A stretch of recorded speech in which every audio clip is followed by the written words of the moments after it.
Hello बच्चों, good morning.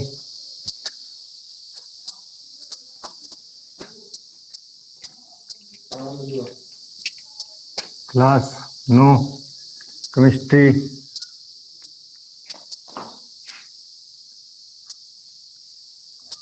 Class 9 chemistry.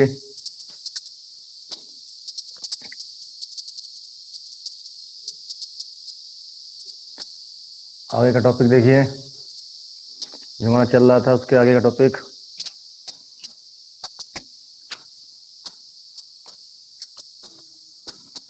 उसकी heading थी ध्रुवों में गैसों का विसरण।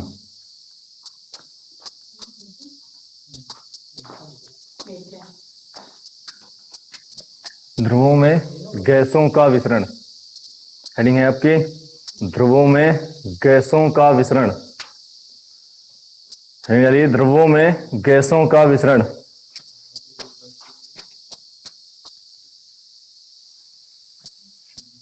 गया। देखिए, ध्रुवों में गैसों का, आप जानते हैं जो आपके यहाँ नदियां हैं, उन नदियों में जो है पानी भरा हुआ है, उस पानी में जो है ऑक्सीजन गैस, O2 गैस जो है हमारी, वो घुली है। ऑक्सीजन गैस घुली है, जिसका उपयोग जलीय जीव जंतु, इसका उपयोग जलीय जीव जंतु सांस लेने के लिए उपयोग करते हैं। आपने देखा है आपके यहाँ तालाब है, नदी है, ठीक है ना, उनमें जो है जलीय जीव जंतु जो हमारे होते हैं वो क्या करते हैं, सांस लेने के लिए, ऑक्सीजन गैस को ग्रहण करने के लिए वो उस ऑक्सीजन को उपयोग करते हैं जो जल में घुली हुई है। और जल हमारा क्या है, जल क्या है हमारा, द्रव है। ऑक्सीजन क्या है, गैस है। अब आप देख सकते हो द्रवों में गैसों का विसरण, तो आप उस जल में जो है ऑक्सीजन पूरी की तरह फैली हुई है, विसरित है हमारी, ठीक है ना। आप कहीं पर भी देखिए, ऐसा नहीं है कि आप एक नदी में सबसे गहरे पानी में जाओगे तभी आपको ऑक्सीजन मिलेगी, ऐसा नहीं है। आप कहीं पर भी, उस नदी में आप कहीं पर भी हो, ऑक्सीजन पानी में हर जगह पे घुली रहती है। तो इसमें लिख लीजिए, इसमें लिखिए, इसमें लिखिए ध्रुवों में गैसों का विसरण में लिखिए जलीय जीव, जलीय जीव, जलीय जीव, जलीय जीव, जलीय जीव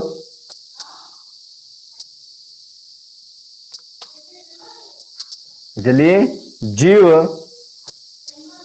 जलीय जीव जल में घुली, जल में घुली, जल में घुली ऑक्सीजन, ऑक्सीजन, ऑक्सीजन का उपयोग, का उपयोग सांस लेने के लिए, सांस लेने के लिए, सांस लेने के लिए उपयोग, सांस लेने के लिए,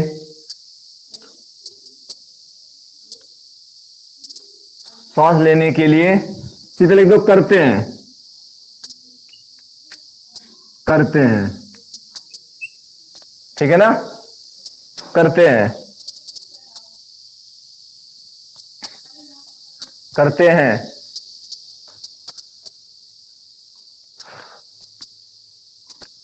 सांस लेने के लिए करते हैं।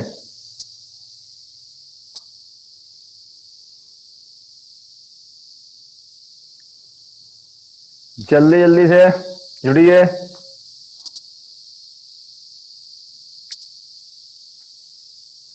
हो गया? दिख गया ना?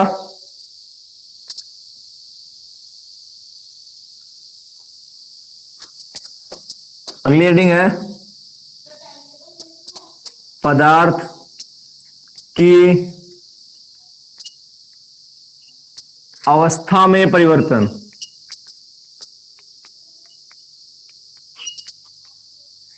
पदार्थ की अवस्था में परिवर्तन। अगली आपकी हेडिंग है पदार्थ की अवस्था में परिवर्तन। पदार्थ की अवस्था में परिवर्तन।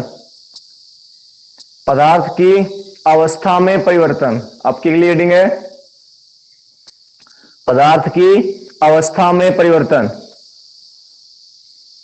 जल्दी करिए, जुड़ने वाला काम जल्दी करिए। पदार्थ की अवस्था में परिवर्तन। अगली हेडिंग आपकी है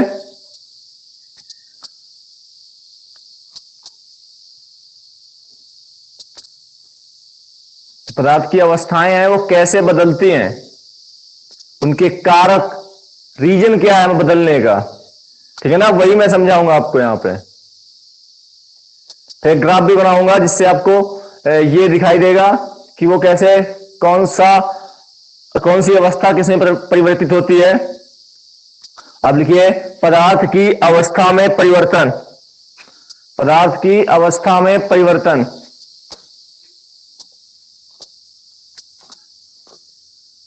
देखिए पहला, कोई ठोस है वो द्रव में बदलेगा और कोई द्रव गैस में बदलेगा। ठोस को द्रव में बदलना है, आप इसको ताप दीजिए। द्रव को गैस में बदलना है, आप इसको ताप दे दीजिए, गर्म कर दीजिए। तो इसमें क्या होता है, किसी ठोस, अब ठोस में क्या है, अणुएं पास पास होती हैं। ताप दिया हमने तो द्रव में क्या होता है, अणुएं थोड़ी दूर दूर होती हैं। और ताप दिया तो वो गैस बन जाती है, अणुएं और दूर दूर हो जाती हैं। तो हमारे पास में एक पॉइंट निकल के ये आता है कि जो ठोस है उस ठोस से द्रव में अगर किसी भी पदार्थ को बदलना है तो उनके जो कण है हमारे, वो कण क्या होने चाहिए, हमें उनके बीच की दूरी को बढ़ा देना है। ठोस में हमारे कण कैसे थे, ठोस में हमारे कण पास पास थे। जैसे ही मैंने टेम्परेचर बढ़ाया, टेम्परेचर बढ़ाने से अणुओं की या कणों की गतिज ऊर्जा जो है वो बढ़ने लगी। अब इनकी जो गतिज ऊर्जा है जब वो बढ़ने लगी तो ये जो अणु थे हमारे ये गति करने लगे, मतलब अपने बीच की दूरी को बढ़ाने लगे। देखिए अभी अगर मेरे अंदर गति करने की एनर्जी होगी, ऊर्जा होगी, तभी मैं चल फिर सकता हूं। और अगर मेरे अंदर एनर्जी नहीं है तो मैं गति नहीं कर सकता, मैं एक जगह बैठ जाऊंगा, थक जाऊंगा। तो अणुओं को जब मैं ताप, किसी ठोस को जब मैं ताप देता हूं, गर्म करता हूं, तो गर्म करने पर क्या होता है कि उसमें जो अणु होते हैं, वो जो कण होते हैं, पार्टिकल्स होते हैं, उनके गतिज ऊर्जा जो है वो बढ़ जाती है। ताप देने पर पदार्थ के कणों की जो है गतिज ऊर्जा बढ़ जाती है, गतिज ऊर्जा बढ़ जाती है, मतलब गति करने की जो एनर्जी है वो उनके पास बढ़ जाती है, जिसके कारण वो क्या करते हैं, गति करने लगते हैं, अपने अणुओं के बीच या कणों के बीच की दूरी को बढ़ाने लगते हैं, जिससे वो क्या हो जाते हैं, द्रव में चेंज हो जाते हैं। द्रव को हम और अधिक गर्म करेंगे तो इसमें जो है अणुओं के बीच या कणों के बीच और गतिज ऊर्जा बढ़ेगी, जिससे उनके बीच में और अधिक दूरी बनेगी, और अधिक दूरी बनने से वो द्रव से गैस में परिवर्तित हो जाएंगे। तो मैंने पॉइंट क्या दिया है, अगर मैं ताप बढ़ाऊं तो ताप बढ़ाने से क्या होता है, कणों की गतिज ऊर्जा में वृद्धि होती है, जिसके कारण पदार्थ की अवस्था में परिवर्तन होने लगता है या परिवर्तन शुरू हो जाता है। जैसे घर में बर्फ है, आपने उसको क्या किया है, बाहर निकाला, फ्रिज से एक बर्तन में रखा और धूप में रख दिया, या आपने उसको निकाल के एक बर्तन में रख लिया, तो वो द्रव में बदलने लगता है। क्या रीजन है? क्योंकि जैसे उस बर्फ को आप फ्रिज से निकालकर अपने पात्र में रखते हो, अपने वातावरण में लेके आते हो, तो हमारे वातावरण का एक टेम्परेचर रहता है, फिक्स है 25 डिग्री सेल्सियस। इसको हम लोग रूम टेम्परेचर बोलते हैं, 25 डिग्री सेल्सियस। अब ये क्या होता है कि 25 डिग्री सेल्सियस पे वो जो बर्फ है, उस बर्फ में जो पार्टिकल्स हैं, हमारे कण हैं, उन कणों की गतिज ऊर्जा बढ़ने लगती है, और उस गतिज ऊर्जा के बढ़ने से वो बर्फ जो है द्रव में, मतलब उसके जो पार्टिकल्स हैं, गतिज ऊर्जा के कारण उनके बीच की दूरी बढ़ने लगती है, और बीच की दूरी बढ़ने से एक ठोस द्रव में परिवर्तित हो जाता है। ओके ना? तो चलिए पहला पॉइंट लिखते हैं हम लोग। ये याद रखना, रूम टेम्परेचर, कमरे का ताप 25 डिग्री सेल्सियस होता है। कमरे का ताप 25 डिग्री सेल्सियस, 25 डिग्री सेल्सियस। ये सी मतलब सेल्सियस है, और ये जो बूंदी सी मैंने लगाई है डॉट सा, वो है डिग्री। तो 25 डिग्री सेल्सियस होता है कमरे का ताप। पहला पॉइंट लिखिए। पहला पॉइंट, कणों के बीच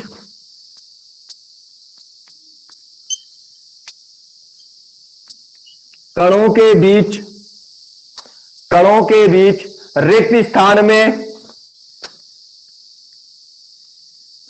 रिक्त स्थान में रिक्त स्थान में वृद्धि। रिक्त स्थान में वृद्धि मतलब इसका यह हुआ कि जब मैंने ताप दिया था तो कण के बीच की दूरी बढ़ने लगी थी। अगर वही टेम्परेचर में कम कर दूं, समझ में आया? देखो, हमारे पास में ठोस, द्रव, गैस। अब मैं क्या करूं? इस गैस के कणों को मैं ठंडा करूं। तो जैसे ही ठंडा करूंगा तो क्या होगा? उनके जो कणों की जो गतिज ऊर्जा अधिक थी वो कम होने लगेगी। टेम्परेचर बढ़ाया था, गतिज ऊर्जा बढ़ेगी। टेम्परेचर कम कर रहा हूं तो उनके कणों के बीच गतिज ऊर्जा कम होने लगेगी। तो जो गैसीय अवस्था में जो कण थे वो द्रव अवस्था में आ जाएंगे। और टेम्परेचर कम करूंगा और ठंडा करूंगा, द्रव से वो ठोस में आ जाएंगे। जैसे अभी आपने बर्फ बनाया था, अब बर्फ तो आपने कैसे बनाया? आपने पानी लिया, जिसको एक पात्र में एकत्र करके आपने फ्रिज के अंदर रखा। तो फ्रिज के अंदर क्या होता है कि जो द्रव होता है, उस द्रव में हम लोग क्या करते हैं? ठंडा ही तो करते हैं। तो ठंडा करने पर क्या होता है? जो जल के जो कण होते हैं उनकी गतिज ऊर्जा बहुत अधिक थी, वो फ्रिज के अंदर रखने से उनकी गतिज ऊर्जा वो कम हो जाती है। और गतिज ऊर्जा कम हो जाने से जो जल के जो कण होते हैं, पार्टिकल्स होते हैं, वो पास पास आने लगते हैं। और जब किसी लिक्विड के जब कण पास पास आते हैं, तो आप सोचिए, अब अणु जो दूर दूर थे अब वो पास पास आ गए हैं, और अणु पास पास किस अवस्था में होते हैं? ठोस अवस्था में। चेंज हुआ कि नहीं हुआ? तो हम ताप बढ़ा के अवस्था में परिवर्तन कर सकते हैं, और ताप को कम करके भी हम लोग क्या कर सकते हैं? अवस्था में परिवर्तन कर सकते हैं। तो अवस्था में जब हम लोग ताप बढ़ाते हैं तब क्या होता है? कणों के बीच की दूरी बढ़ती है। जब टेम्परेचर को कम करते हैं, तापमान को जब हम घटाते हैं या ठंडा करते हैं, तब उनके कणों के बीच की दूरी कम होती है। तो मैंने इसीलिए यहां पे दोनों पॉइंट लिखने हैं हमको। कणों के बीच रिक्त स्थान में वृद्धि, कमी, वृद्धि या कमी, वृद्धि या कमी। अवस्था में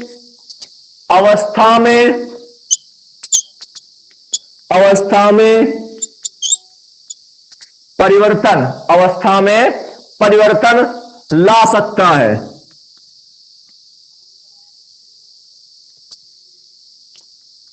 ला सकता है, अवस्था में परिवर्तन ला सकता है।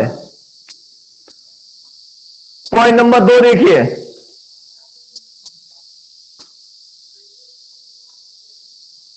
हो गया। नंबर 2 मैंने समझा दिए, सारे पॉइंट में बता दिए एक ही बार में, ठीक है ना। पहला पॉइंट क्लियर। दूसरा पॉइंट देखिए, दूसरा पॉइंट, यदि पदार्थ के कणों की गतिशील, पदार्थ के कणों की गतिशीलता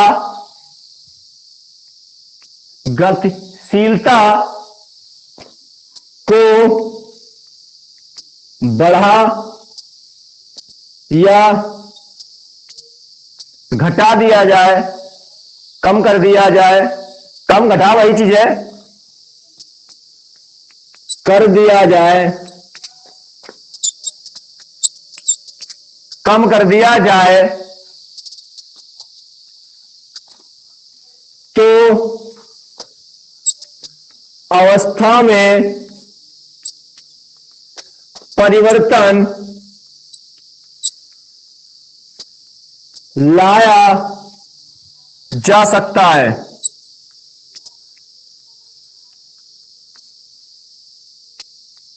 तो अवस्था में परिवर्तन लाया जा सकता है। तो मैंने अभी बताया था आपको, अगर मैं ताप बढ़ाऊंगा तो कणों की जो गतिज ऊर्जा है वो बढ़ेगी, टेम्परेचर कम करूंगा तो क्या होगा, कणों की गतिज ऊर्जा कम होगी। अब अगर गतिज ऊर्जा जब मैं बढ़ाता हूं तो आपने देखा था ठोस से द्रव, द्रव से गैस। आप फ्रिज से बर्फ को निकालिए, एक पात्र में रखिए और रखने के बाद कुछ समय के बाद देखिए वही ठोस जो बर्फ थी वो लिक्विड बन जाती है, वो द्रव बन जाती है।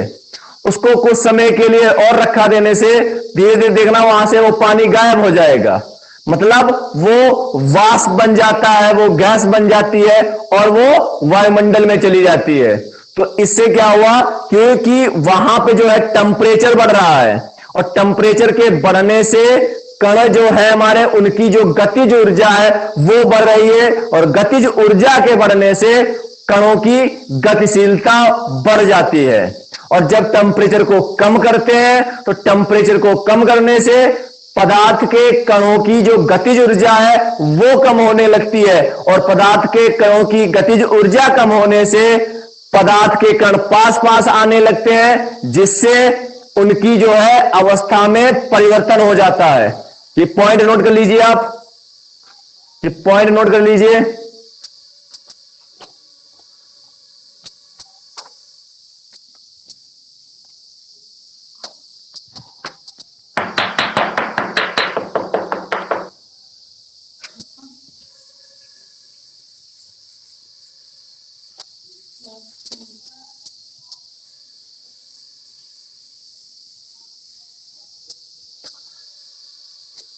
थर्ड पॉइंट है हमारा, थर्ड पॉइंट है हमारा,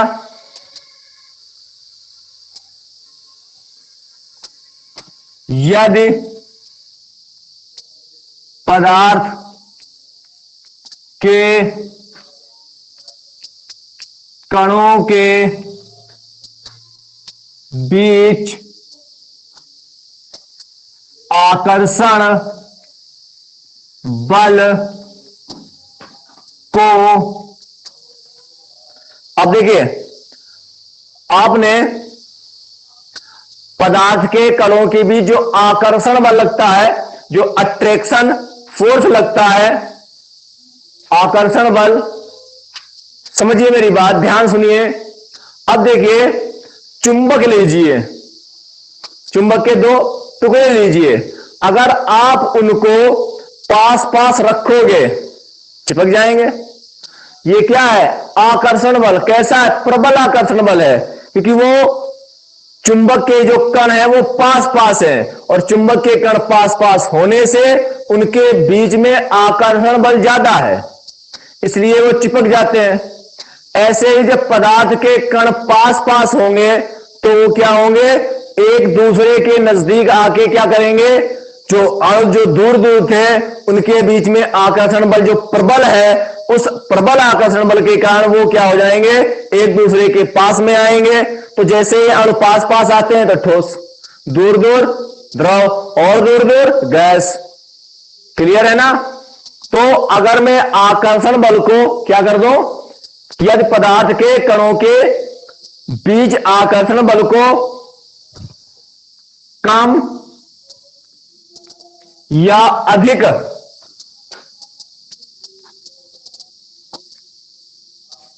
कर दिया जाए, कर दिया जाए, कर दिया जाए, तो पदार्थ की अवस्था में,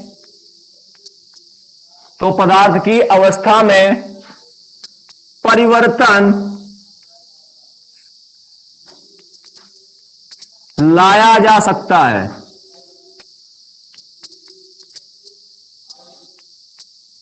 लाया जा सकता है। अगर मैं आकर्षण बल को बढ़ाऊं या घटाऊं, तो बढ़ाने घटाने का मतलब क्या है कि अगर आपने कणों को पास पास रखा तो आकर्षण बल ज्यादा है, यानी कि ठोस अवस्था में रहेगा।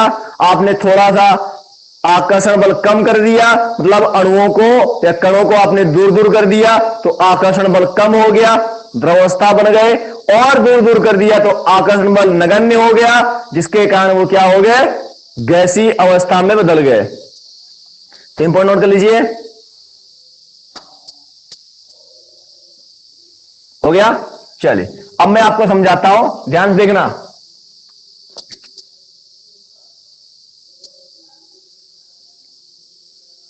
सॉलिड से क्या बना था, लिक्विड, और लिक्विड से क्या बनी थी हमारी, गैस।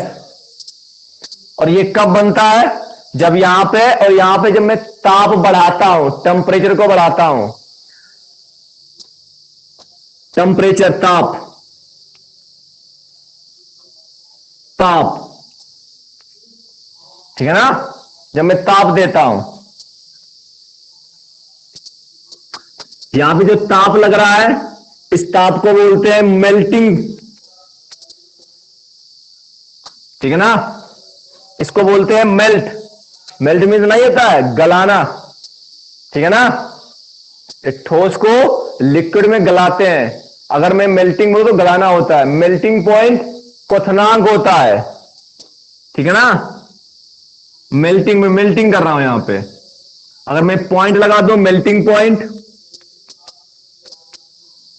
तो यह हो जाता है गलनांक, हिंदी में गलनांक बोलते हैं। क्या लिख देता हूं, मेल्टिंग पॉइंट। यहां पे जो टेम्परेचर, जो भी ताप लगाएंगे, जो ताप लगाएंगे सॉलिड से लिक्विड में बदलने के लिए, उसको मेल्टिंग पॉइंट बोलते हैं, गलनांक, गलनांक बोलते हैं। आप एनसीईआरटी पढ़ते हो, इंग्लिश भी पढ़ा करो, इंग्लिश भी पढ़नी जरूरी है आपके लिए। मेल्टिंग पॉइंट हो गया, देख लीजिए, मेल्टिंग पॉइंट, गलनांक। यहां पे जो ताप देंगे उसको बोलते हैं वेपराइजेशन, वेपराइजेशन,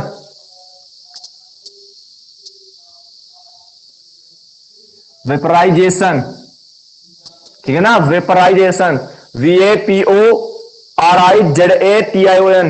वेपराइजेशन। इसको बोलते हैं हिंदी में, वेपराइजेशन को बोलते हैं हिंदी में वाष्पीकरण, वाष्पीकरण।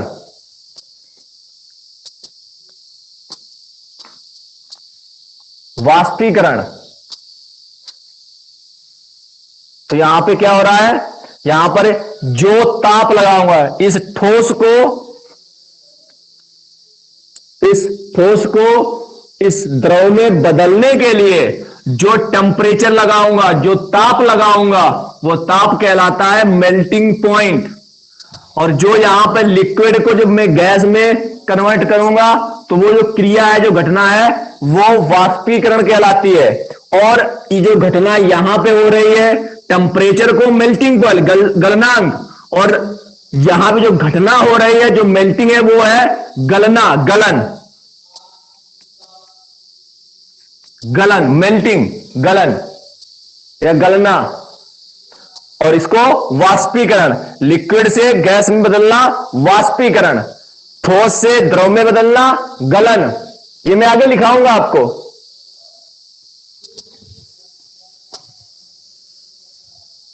आगे देखिए,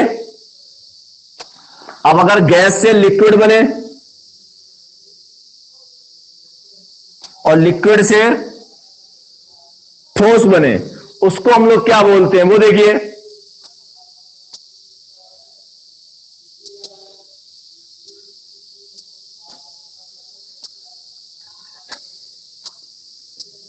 कंडेंसेशन दिखाया जा रहा है, कंडेंसेशन, हिंदी में संघनन बोलते हैं, कंडेंसेशन। लिक्विड से सॉलिड बनता है तो उसको बोलते हैं फ्रीजिंग, जमना, फ्रीजिंग में जमना। कहते हैं फ्रिज में रख दो पानी जम जाएगा, तो फ्रीजिंग, जमना।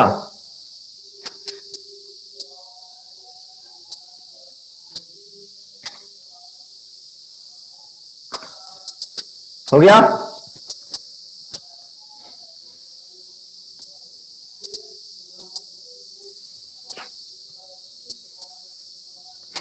ठोस से अगर सीधे गैस बन जाए, सब्लिमेशन,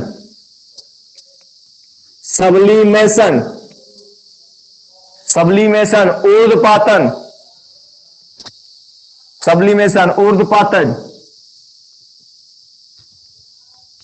ऊर्ध्वपातन।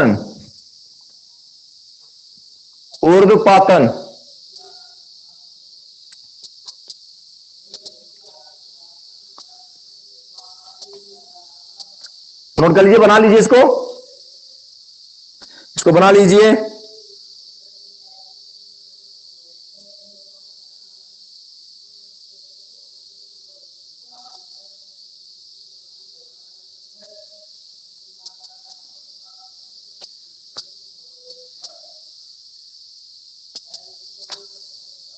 हो गया,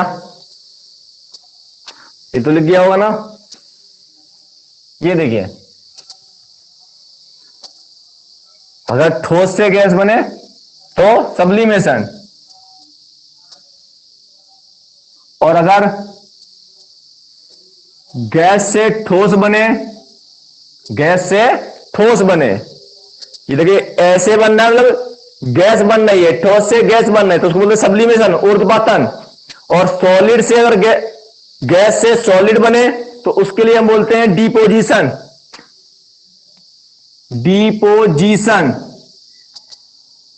इसको बोलते हैं निक्षेप,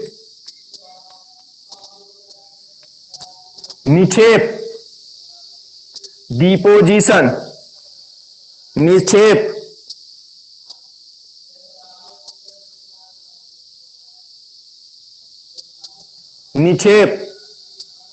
हो गया। ठोस से द्रव बने, इस घटना को गलन, द्रव से गैस बने, वेपराइजेशन, वाष्पीकरण, गैस से द्रव बने, संघनन, गैस से द्रव का बनना संघनन कहलाता है, द्रव से ठोस का बनना जमना कहलाता है, फ्रीजिंग कहलाता है। ठोस से सीधे गैस बन जाए, ऊर्ध्वपातन कहलाता है। और गैस से सीधे ठोस बन जाए तो इसको डिपोजिशन, निक्षेप कहते हैं। बना लीजिए इसको।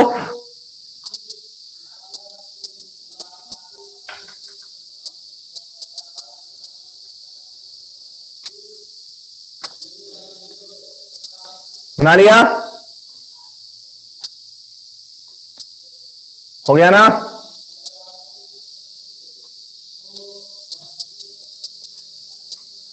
मिटा दें? आप बना लीजिए, बना लीजिए पहले इसको,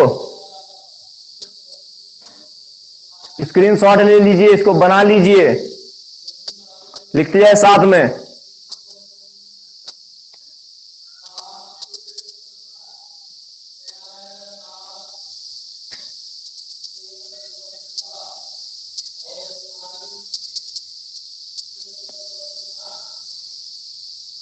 हो गया? लिख गया ना?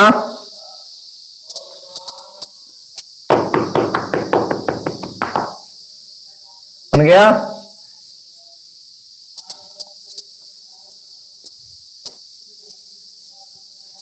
आगे देखिए,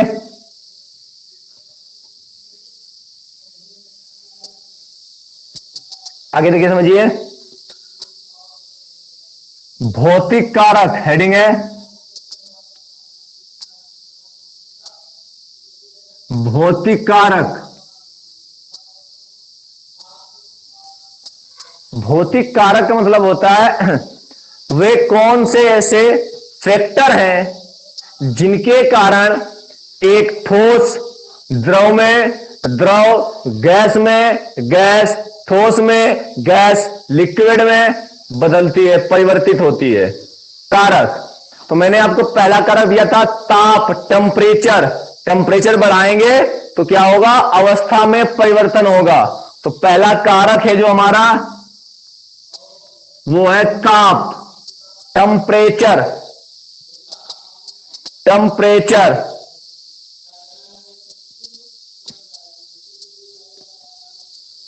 हो गया। दूसरा कारक है दाब, प्रेशर। प्रेशर दूसरा कारक है दाब। खत्म करेंगे तो अपने मन से एंड कर बताते बता देना कल करेंगे।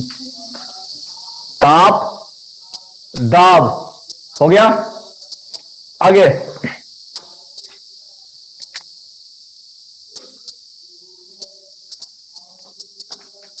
किसी भी, देखिए आगे थोड़ी लिख लीजिए ताप के लिए। किसी भी अवस्था में, अवस्था में ताप बढ़ाने पर, किसी भी अवस्था में ताप बढ़ाने पर, हो गया, ताप बढ़ाने पर पदार्थ, पदार्थ ताप बढ़ाने पर पदार्थ के कणों की, पदार्थ के कणों की गतिज ऊर्जा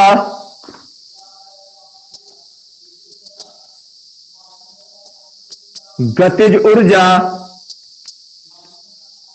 बढ़ जाती है। गतिज ऊर्जा बढ़ जाती है।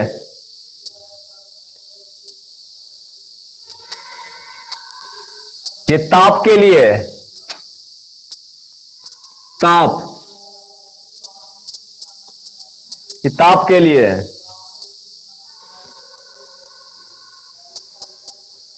दूसरी है दाब, दूसरा है दाब।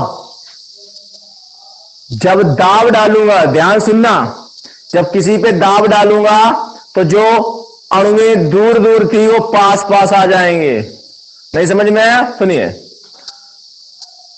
देखिए एक व्यक्ति, बस की सीट, गाड़ी की सीट घर में होती है ना, या सोफे पे या कहीं बैठे हुए हैं, तीन लोग, पहला दूसरा तीसरा व्यक्ति बैठा हुआ है। एक इधर से बल लगाएगा, एक इधर से दाब, तो बीच वाला क्या हो जाएगा, दबेगा। तो जब हम दाब डालेंगे तो जो कण दूर दूर थे वो पास पास आएंगे। अब देखिए, एक दो तीन व्यक्ति, ये तीन व्यक्ति बैठे हुए हैं। इसको मैं इधर से धक्का दूं और इसको इधर से धक्का दूं। अब जो दूर दूर थे वो क्या होंगे, खिसक के इसके पास में आ जाएंगे और इसके ऊपर क्या डालने लगेंगे, दाब डालने लगेंगे, जो पास पास आएंगे।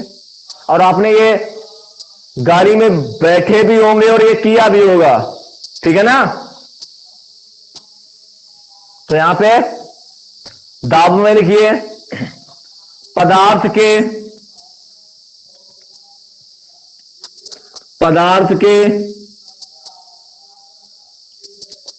कणों के बीच,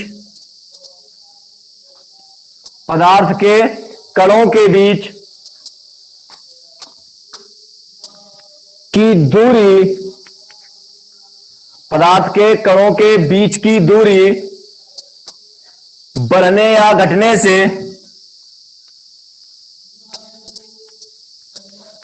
या घटने से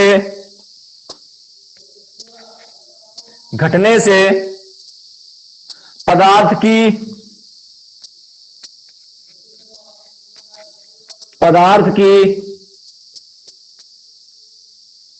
अवस्था में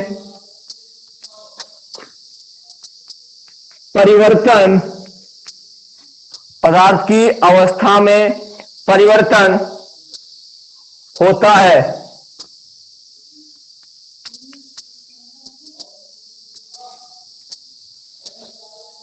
परिवर्तन होता है।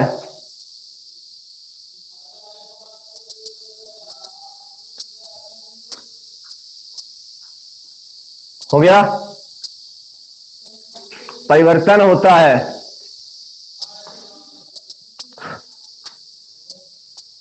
लिख लीजिए, नोट कर लीजिए इसको।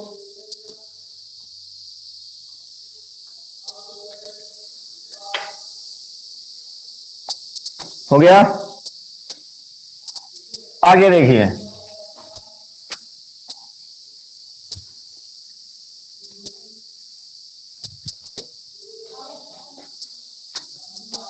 जो आपने लिखा था अभी, ठीक, इसके आगे का जो है अगले क्लास में देखेंगे आगे का। धन्यवाद।